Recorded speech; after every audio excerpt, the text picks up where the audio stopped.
Same జగనే వస్తాడు. Sir ఎందుకని సార్? ఎందుకు ఆ పథకాలు బాగున్నాయి, మళ్ళీ అభివృద్ధి లేదు కానీ బాగానే ఇస్తారు పథకాలు, ఓట్లు కూడా పడతాయి బాగానే. సార్ ఇప్పుడు సంక్షేమ పథకాలు ఇచ్చి ప్రజల్ని సోమరిపోతులను చేస్తున్నారని చెప్పేసి అంటా ఉంటారు కానీ వేసేది మాత్రం జగన్కే అంటా ఉంటారు.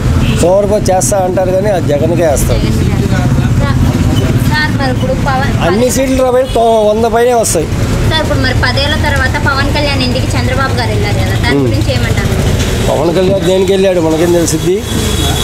సార్ మరి ఇప్పుడు పవన్ కళ్యాణ్ గారు చంద్రబాబు గారు పొత్తు వల్ల ఏమైనా ఎఫెక్ట్ కొట్టిందంటారా జగన్ గారికి? కొట్టిద్ది, అందుకనే 50 సీట్లు తగ్గుతాయి. సార్ మరి ఇప్పుడు పవన్ కళ్యాణ్ గారు అంటారు జగన్ గారిని ఓడించడమే నా లక్ష్యం అని చెప్తారు. అవన్నీ తెలంగాణలో చూసాంగా మనం, అలానే ఉండేది ఇక్కడ కూడా. సార్ మరి ఇప్పుడు జగన్ గారు భయపడే ఎమ్మెల్యేలు మారుస్తున్నారు అని చెప్పేసి అంటున్నారు చంద్రబాబు గారు. ఏముండవు, ఇప్పుడు 90% జగనే వస్తాడు, లేకపోతే కష్టం. జగనే వస్తాడు, 100 వస్తాయి సీట్లు గ్యారెంటీగా నాకు తెలిసినంతవరకు.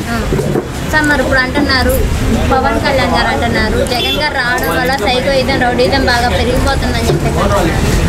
అవి రాజకీయాల మీద చూపెట్టారు కానీ బయట పబ్లిక్ లేదు. సార్ మరి ఇప్పుడు అంటున్నారు చంద్రబాబు గారు నేను జైలు నుంచి బయటకు రావడం వల్ల జగన్ గారు భయపడుతున్నారు అని చెప్పేసి. అవన్నీ ఉట్టి మాటలేదండి, ఆయన భయపడేది ఏం లేదు. అది మరి ఇప్పుడు ఈసారి పులివెందులలో టీడీపీ జెండా ఎగరబోతుందని చెప్పేసి నారా లోకేష్ గారు సవాల్.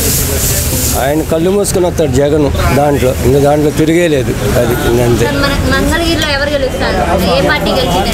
Mangalagiri TDP, Mangalagiri TDP. అది రాజధాని ఏరియా కదా, టీడీపీ కొట్టేసింది పక్క. అది మన గుంటూరు జిల్లాలో ఎక్కువ టీడీపీయే కొట్టిద్ది. గవర్నమెంట్ ఫామ్ చేస్తారు జగన్ గారు. చేస్తాడు.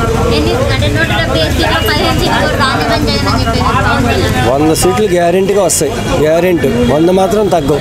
అది పథకాలు అలా ఉన్నాయి, పబ్లిక్ కూడా అంతే, పథకాలు తీసుకునే వాళ్ళకే వస్తాడు. అవన్నీ నమ్మరండి, ఆ పథకాలు నమ్మరు. ఇప్పుడు ఇచ్చాయి కానీ ఇంకే మెరుగేమి ఈడు అదే ఇస్తాడు. మరి ఇప్పుడు పవన్ కళ్యాణ్ గారు అంటున్నారు కాపులంతా నా వైపే ఉన్నారు, యూతంతా నా వైపే ఉంది అని చెప్పారు. జగన్ గారు అయితే కన్ఫామ్.